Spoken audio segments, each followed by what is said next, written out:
কেমন আছো বন্ধুরা? আশা করি সবাই ভালো আছো। আলহামদুলিল্লাহ আমরাও ভালো আছি। যে আজকে একটা কথা সবার সাথে শেয়ার করি, যে বাস্তবে যেরকম চলছে এই পৃথিবীতে।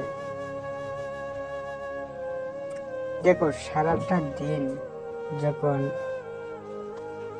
সূর্যটা মাথার উপরে থাকে, তখন কোনো একটা সময় যে একটা চাঁদ পিছনে আছে এটা মনে করে না। যখন দিন শেষে চাঁদটা যখন ওই সূর্যটা যখন চলে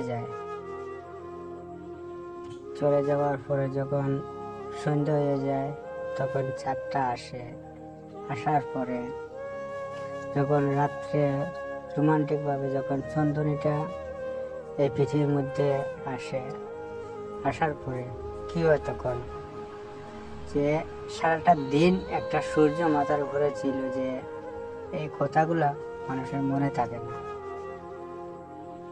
কারণ রাত্রে হওয়ার পরে যখন ওই সূর্য যাওয়ার পরে যখন চন্দ্রনীটা আসে, চারটা পৃথিবীতে আসার পরে চন্দ্রনীটা যখন দেয়, তখন সূর্যের কথাগুলা মানুষে ভুলে যায়। আর সাধারণ একটা মানুষ যে স্বার্থ যখন ফুরাই যায় গিয়া, তখন অটোমেটিক মানুষগুলা ভুলে যায়, তোমার কথা মনে থাকবে না।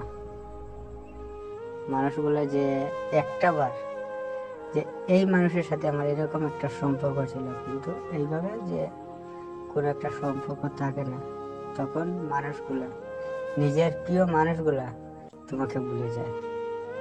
এইটাই বাস্তব। একবার চিন্তা ভাবনা করিয়ে দেখবা যে এটা সত্যি কিনা মিথ্যা। সূর্য যখন সারাটা দিন থাকার পরে সন্ধ্যার পরে মানুষের চন্দ্রনীটা দেখার পরে সূর্যকে ভুলে যায়। আর তুমি তো একজন সাধারণ মানুষ, প্রয়োজন ফুরাই গেলে তোমার কথা কেউ মনে থাকে না। শেষ, তুমি একদম যে ফরম্যাট পুরা